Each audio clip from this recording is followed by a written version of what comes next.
Muy buenos días, ¿cómo estáis? Bienvenidos a esta segunda semana ya, segunda semana de enero. Va volando, ¿eh? Ya nos tenemos comido medio año. No os lo... Se ríe Riera, no os lo toméis a broma. Martes, porque, en fin, espero que hayan sido generosos los reyes con vosotros. Martes 7 de enero de 2024. Hacienda, y no voy a consumir muchos minutos porque hoy tenemos, por razones de producción, un poquito menos de tiempo. No voy a consumir nada en hacer un editorial largo. Inmediatamente voy a presentaros a José Ramón Riera, que tiene los datos en la cabeza y os los va a refrescar, porque esta polémica viene coleando desde el viernes pasado con mucho mayor fundamento que yo. Simplemente valga remarcar que Hacienda, el gobierno de Sánchez, María Jesús Montero, su brazo ejecutor, no voy a decir el brazo tonto, porque el brazo tonto llamábamos a Ábalos cuando era Ábalos, por su parecido también con el personaje de Santiago Segura, con el policía macarrónico Torrente, pero Montero, que es el brazo ejecutor también de Pedro Sánchez para estas cosas, está empezando a comprar ayuntamientos. Se ha comprado ayuntamientos, sobre todo en Andalucía, que es su predio. Uy, Jaén, me gusta, me lo compro. Uy, tal, me lo compro. Estos tíos son capaces de hacer cualquier cosa para mantenerse en el poder. Os supongo informados de la cacicada digna de los tiempos de Romero Robledo, del cual os he hablado muchas veces en estas pequeñas, en fin, clases, humildes clases de historia que a veces nos organizamos el gran Eduardo García Serrano y yo. Romero Robledo era un político pues de alrededor del último cuarto de siglo, en torno a 1885, 1885, era un político de aquella primera restauración, recién instalado el turnismo de partidos entre Cánovas y Sagasta, Sagasta y Cánovas, y este era un tipo, le llamaban el pollo antequerano porque era de Antequera y porque además era un tío para la época muy pintón, no era muy alto, pero repeinado, en fin, cogeros algún manual de historia de la época con grabados, etcétera. Este iba, toc toc, puerta por puerta, y le ofrecía, pues desconozco lo que le ofrecería en aquella época, pues 5 reales o lo que fuera, al paisano de turno que salía a abrirle a cambio de su voto. Bueno, pues estos, como buenos émulos de Romero Robledo, como buenos caciques, que es lo que han sido tradicionalmente los socialistas en Extremadura y en Andalucía, han llegado a los tíos de, ¿cómo se llaman, Riera? Muy buenos días. Muy buenos días. Bueno, de Jaén existe, o Jaén no sé qué historias, y le han dicho, ¿qué deuda tiene el Ayuntamiento de Jaén? 550 millones, ahora me la matizas tú, por redondear, que es una maldita salvajada. ¿Cómo el Ayuntamiento de Jaén puede acumular 500 y pico millones de deuda? El Ayuntamiento de Jaén. ¿Pero qué coño se gastaban el dinero? Y le ha dicho a la Montero, cheque, no os preocupéis, que esto 575 millones, esto no es nada, hombre, esto lo condono yo, pero miradme a ver lo de votar a nuestro candidato, hacemos una moción de censura, echamos a los fachas estos del PP y nos compramos nosotros el ayuntamiento. ¿Ha venido siendo así? Sí, yo creo que lo has contado magníficamente. La deuda que tiene en estos momentos el Ayuntamiento de Jaén es de 546 millones, que, es decir, en sí, puedo decir, es mucho, es poco regular, es que es el 438% de su capacidad presupuestaria. Es decir, hay que multiplicar su capacidad presupuestaria anual, la multiplicamos por 5,4 veces y es la deuda que tienen. Pero ¿cómo demonios y en cuánto tiempo, José Ramón, se genera una deuda de esas características que a lo mejor para un ministerio, no sé, Fomento tiene 30 y tantos mil millones de presupuesto, pero para un ayuntamiento de una ciudad pequeña como Jaén es una salvajada? Esto viene históricamente. Pero vamos, ¿con qué asfalta en las calles? ¿Con tungsteno, con platino? No sé. A saber en cómo se lo han gastado, en qué se lo han gastado y a qué lo han dedicado. El problema es que esto viene, es decir, hay un momento determinado en la historia, que es la época en la última época de Zapatero, cuando los ayuntamientos prácticamente todos entran, casi todos en absoluta línea de quiebra. ¿Por qué? Porque se habían 2009, 2010 aproximadamente. 2011, exacto. Sí. Entonces, ¿qué sucede? Bueno, pues había una falta de disciplina económica, fiscal, de todos los aspectos, y se habían metido a hacer, bueno, donde no debían hacer obras faraónicas, efectivamente, para chupar del bote muchos alcaldes. Muchos recibieron mucho dinero del Plané, que luego malgastaron, etcétera, etcétera. Y entonces, a partir de ahí llega el gobierno de Mariano Rajoy y lo que exige es una disciplina. Pero claro, es que hay muchos desde entonces que han sido capaces de ir amortizando todas sus deudas. Y hoy, en estos momentos, en general, es decir, los ayuntamientos son, es decir, la organización administrativa de nuestro país que mejor funciona. Es decir, que mejor administración tiene. ¿Por qué? Porque la mayoría de los alcaldes aprendieron de aquella lección y lo que han hecho es, en lugar de volver a endeudarse, es hacer unos presupuestos acordes con la realidad y siempre intentando no endeudarse e incluso ir amortizando deudas a lo largo del tiempo. Para que te hagas una idea, es decir, de toda la deuda de la administración general, de todo el Estado español, que tenemos 1.628.000 millones, de ese 1.628.000 millones, 8.139 ayuntamientos deben en total 22.000 millones. Es decir, no deben nada, prácticamente comparado con los 330.000 que deben las comunidades autónomas o con el resto, que es 1.300.000 millones, que debe la Administración General del Estado. Es decir, los ayuntamientos han hecho una magnífica labor, un magnífico trabajo, y quedan las excepciones que confirman la regla. Y la excepción que confirma la regla es precisamente el Ayuntamiento de Jaén, es decir, que no ha sido capaz de poner en marcha ningún plan serio para ir reduciendo esta deuda. No te olvides que es que cada habitante de Jaén debe en estos momentos 4.900 euros. Es decir, si quisieran quitarse la deuda, lo tienen muy sencillo. Es decir, hoy el Partido Socialista dice, oiga, a cada habitante deme usted 5.000 euritos y esto dejamos el ayuntamiento niquelado. ¿Qué han hecho? Bueno, pues han hecho lo que no ha conseguido el alcalde del PP, elegido democráticamente en las urnas el 25 de mayo del 2023, que es intentar negociar, es decir, con el Ministerio de Hacienda una fórmula para, es decir, arreglar la situación financiera del ayuntamiento. María Jesús Montero ha pasado como de comer unas cosas que a nadie nos gusta, de hacerle caso al señor alcalde del PP. ¿Y qué se le ha ocurrido? Lo que tú has dicho, me voy a comprar el ayuntamiento. ¿Y cómo me compro el ayuntamiento? Garantizándole a los de más lo que sea de Jaén, Jaén más... Sí, Jaén existe, o Jaén... Poco se habla de estos partidos locales, regionales también, llamados regionalistas, pero locales, que son, en algunos casos, quizá no en todos, pero en mucha parte de los casos, auténticas mafias.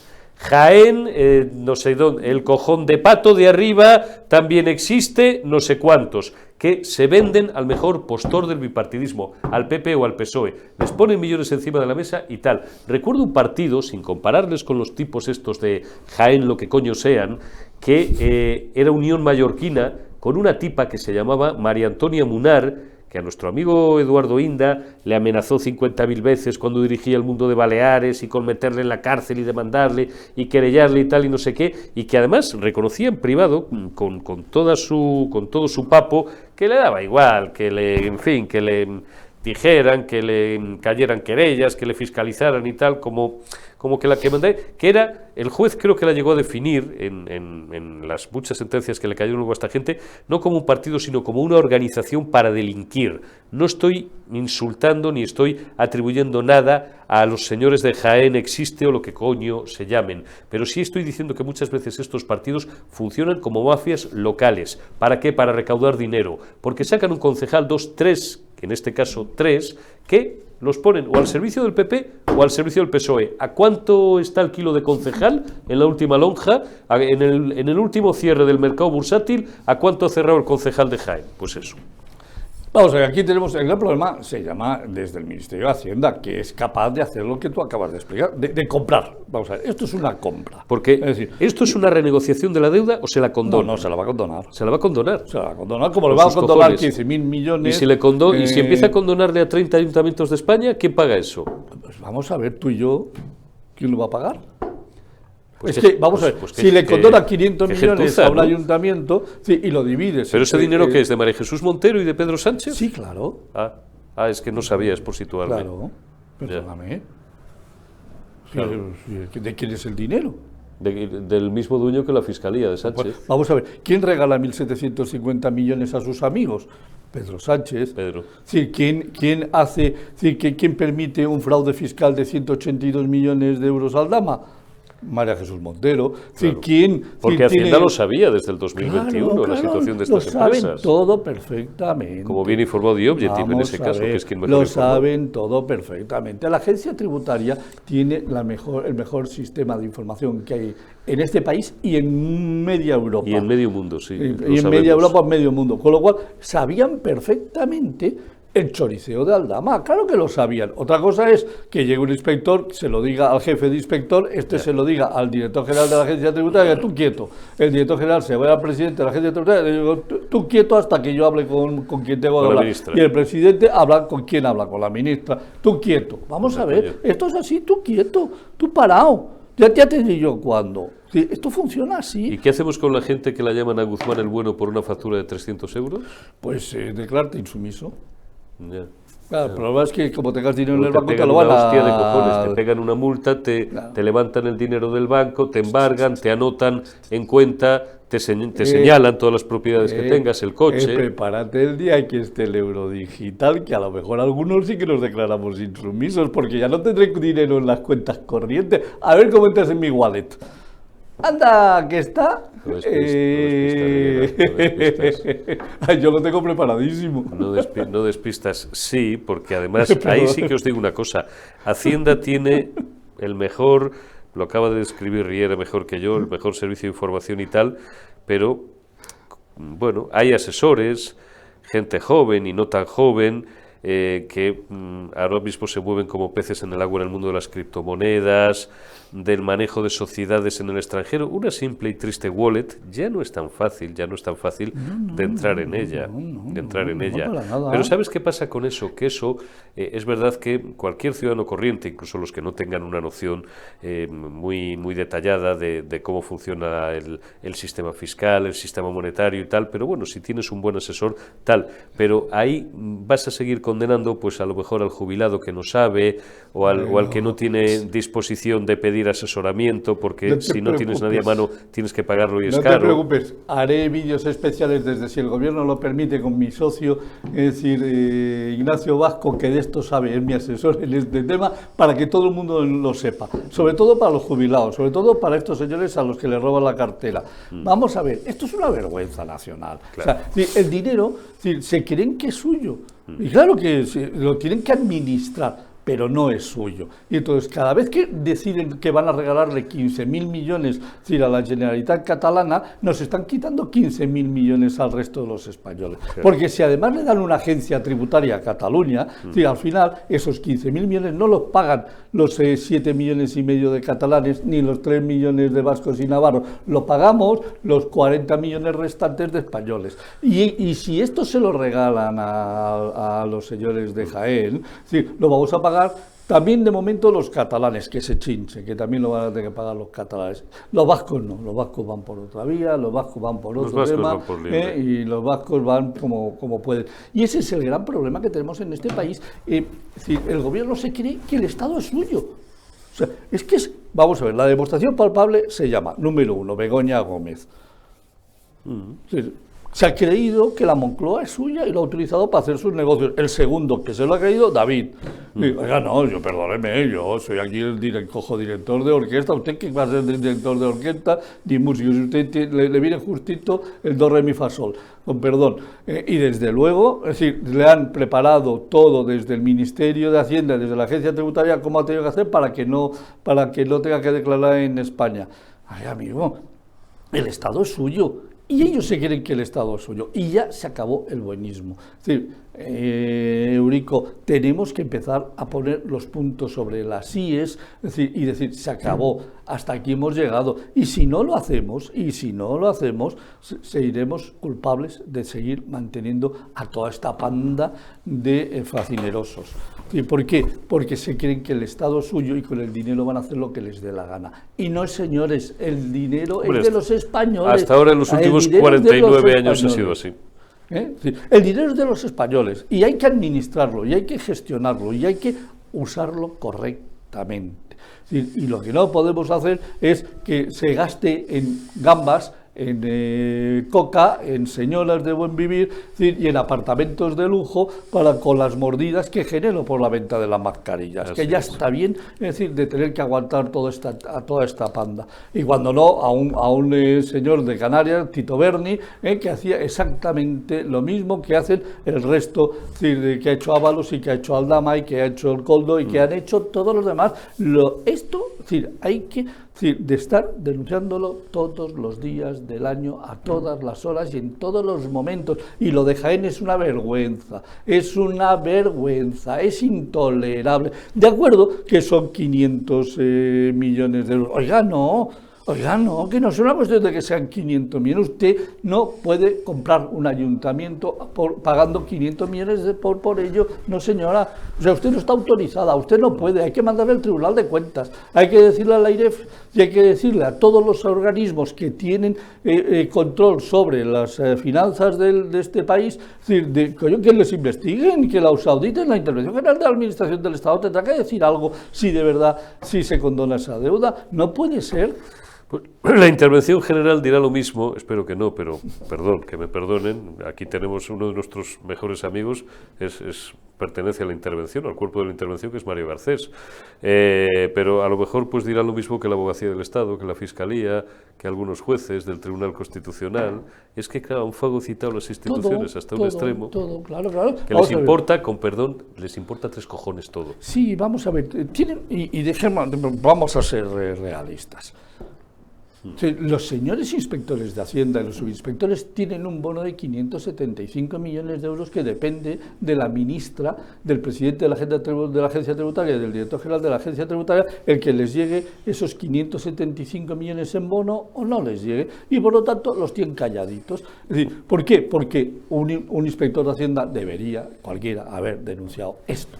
Pero están calladitos todos calladitos como puertas. Sí, y claro, cuando tienes a los inspectores de Hacienda, calladitos como puertas. Cuando tienes a los abogados del Estado, calladitos como puertas. Cuando tienes a los técnicos comerciales del Estado, calladitos como puertas. Cuando tienes a toda la administración calladitos como puertas, pues tendremos que decirlo los que no somos ni puertas ni estamos callados. Riera, un minuto, porque tenemos hoy menos tiempo por los temas internos de producción. Valórame, aunque los datos son del viernes, pero valórame el dato que hemos conocido. Al cierre del ejercicio 2024, España sumó 501.952 afiliados en 2024. Esto es lo que yo leí el fin de semana en los titulares. Y cierra con la menor cifra de paro en 17 años. Esto tiene trampa, evidentemente. Hombre, evidentemente. Mira, déjame que te dé un dato, simplemente del último dato que merece la pena. El 63% de los contratos son temporales. Sí, que hemos subido 500.000 de afiliados, 63% de los contratos temporales. Es decir, de los fijos completos a jornada completa, el 8%. ¿Qué tipo de trabajo estamos generando? Mierda, basura. Estamos creando trabajo basura, trabajo mierda, trabajo de que te puedo mandar mañana a tu casa y no me cuesta un duro mandarte a tu casa. No, trabajo temporal. Yo no figuro como demandante de empleo si trabajo en suponer 3 jornadas al mes, por ejemplo, y ya no figuro como demandante de empleo, ¿no? No. O me doy de alta y de baja, claro, 11 veces a lo largo del mes en la Seguridad Social. Claro, ese es el gran 15 problema. O las que sea. Vamos a ver, es decir, ese es el gran problema que tenemos. Es decir, todas las estadísticas históricas nos las hemos cargado y por lo tanto no vale nada. Es decir, ¿por qué? Porque ahora no podemos comparar. O sea, si tú quieres comparar peras y peras, pues sacarás si hemos aumentado la producción de peras o hemos disminuido. Pero si comparas producción de peras con producción de sandías, pues no sabes lo que estás midiendo. Es decir, porque sandías puedes producir menos, pero te pesan más. Entonces, ¿cómo lo medimos? ¿Cómo lo controlamos? ¿Por peso? No. Es decir, hay una medida que en estos momentos es irrefutable. Dígame usted cuántos contratos de verdad, es decir, estamos haciendo fijos completos. ¿Cuántos estamos haciendo fijos a jornada parcial? ¿Y cuántos estamos haciendo temporales? El 63% de los contratos son temporales. A partir de aquí, pues apaga y vámonos. Y eso, a pesar de todo eso, seguimos teniendo un 11,5% de paro, un 26% de paro juvenil. Somos los líderes en Europa en paro juvenil, en paro en mujeres. Sí, y todo esto, además, convirtiendo cada vez que un tío se jubila un puesto fijo, es decir, con años de historia, ahora lo convierte en un puesto temporal. Cojonudo, o sea, hemos hecho un pan, perdón, como unas hostias. Sí, y este es el gran problema de este país. Sí, todo es falso, todo es mentira, todo nos engaña en todas las estadísticas, en todo, nos mienten como bellacos. Hemos perdido el 6%, recuerden usted, el 6% de la capacidad de compra desde que está Pedro Sánchez. Somos el país 19 de los 20 de la eurozona en haber reducido más su capacidad de compra, pero no pasa nada. No pasa nada. Viva. José Ramón Riera, ¿cuántos suscriptores lleva usted? 18.110. ¿Está usted a punto ya de tocar los 20 con los dedos con la punta de los dedos? Sí, estamos, habrá que celebrarlo. ¿No? Habrá que celebrarlo. ¿Cuándo el próximo directo, José Ramón? Pues sin prisa, mira, no. Estamos trabajando. Estamos trabajando en ello, como decía Andar. Sí, estamos trabajando en ello. Y quiero hacer una cosa muy especial, sí, muy especial, bueno. Que es, estoy trabajando con Ignacio en explicar, o sea, es decir, con una cojo pizarra, es decir, de un salario mínimo interprofesional hasta un salario de 70.000, 80.000 ¿En cuánto quedó situado? Perdóname que te haga un paréntesis. 15.860. Al mes. Porque eran 1.130. Sí, al año, 15.000 al año. Sí, pero digo, eran 1.130 al mes, ¿y ahora en cuánto lo han dejado? No, todavía no está aprobado. Sí, estamos pendientes de la pelea entre Carlos Cuerpo y Yolanda Díaz. Sí. Porque Yolanda, ¿qué quiere? Hacerlo llevar, por redondearos y hacerlo fácil, hasta 1.300, sí, ¿no? Una cosa así. Se ha vuelto loca. O sea, no la aguanta ningún sitio, no se aguanta ni a ella misma. Claro. Entonces, lo que quiero hacer es una cosa muy, muy interesante, que es coger el salario, de ese salario, cuánto paga el empresario, es decir, en impuestos, cuánto paga el trabajador en impuestos, cuánto paga en seguridad social, cuánto paga en IRPF, cuánto le queda neto, cuánto le dedica al IVA, y ver, es decir, sobre el salario mínimo, cuánto se lleva el Estado en impuestos. ¿Cuánto nos roba el Estado? Te vas a enterar, se va a enterar la gente. Pero es que esto lo estoy trabajando, ¿eh? No quiero dar ni descifrar, pero más... Iremos contando cosas. Más de media hora de grabación de un vídeo, con mucho gráfico, con mucho dato, para que la gente lo entienda y lo tenga como una reliquia. Es decir, oiga, mire usted, sí, como una reliquia, si quiere saber 15, 20, 25, 30, 35, mírase el vídeo. Y va a saber usted lo que le cuesta la broma. Don José Ramón Riera, si el gobierno lo permite, Generación Nuevo Periodista Digital, muchísimas gracias, cuídate y hasta dentro de unos días. Claro que sí. Gracias, un placer. Gracias, José Ramón. Gracias a todos vosotros. En unos minutos, la retaguardia.